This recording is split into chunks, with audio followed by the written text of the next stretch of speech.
And if you need some, here's a little good news. A new report from Morgan Stanley says that a new boom may be on the way, and it will be driven by a couple of things, like big gains in pay, and even a possible baby boom. For more, let's bring in Vijay, Chandar, head of thematic investing at Morgan Stanley Wealth Management. They put out a recent report on what they call new megatrends. I love the report, Vijay. I read it with interest. Thank you very much for coming on the program to talk more about it. We need, as a nation, I think, a little good news. And let's start on one of the major themes that you see, and that is wage. I know there's inflation. I get that, and it's going to eat into some of it. But overall, there's some major wage gains happening in the United States.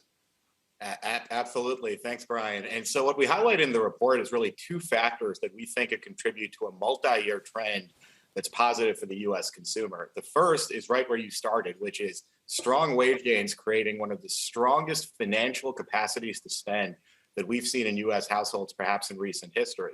The second, which is closely related, is demographics. You know, as millennials age through the population, that's going to create some opportunities, particularly for those subsectors that have exposure to that millennial spend.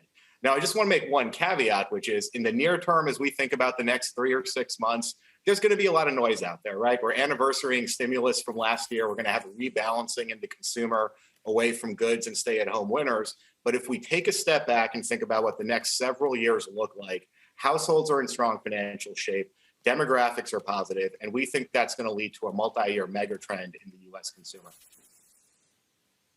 And what's that going to result in? Is that going to result in people getting on planes, going to Vegas, buying new clothes, or maybe D, all the above?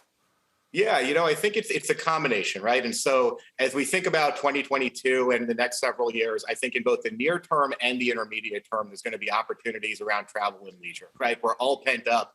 We have that pent up demand, but hopefully we have a real reopening in the economy this year.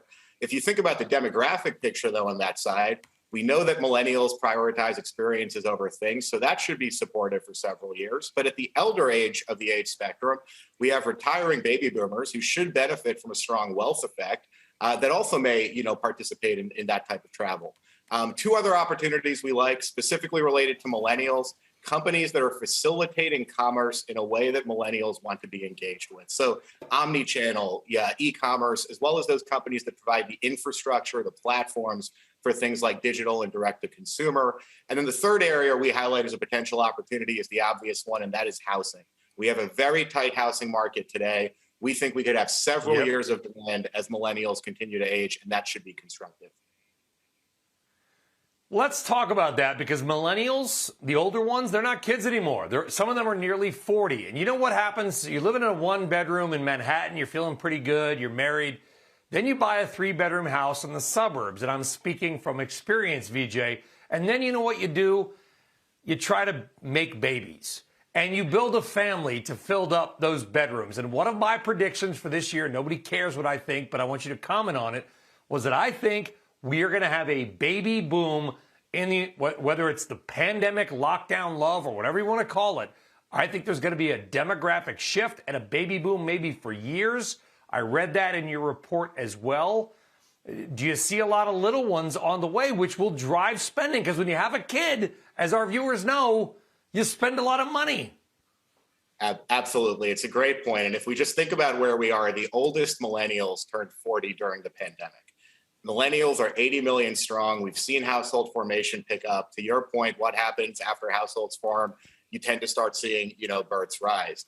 I'll say from an economic standpoint, what should get us excited about this is we know throughout the course of history, folks in their 40s and 50s tend to be the highest spenders. And so as we have those first millennials entering their 40s, we could have a decade or even more ahead of us where we actually have a tailwind from consumption demographically. It's been a while since we've been able to say that, right? Really going back to the 80s and 90s, and that should be quite constructive.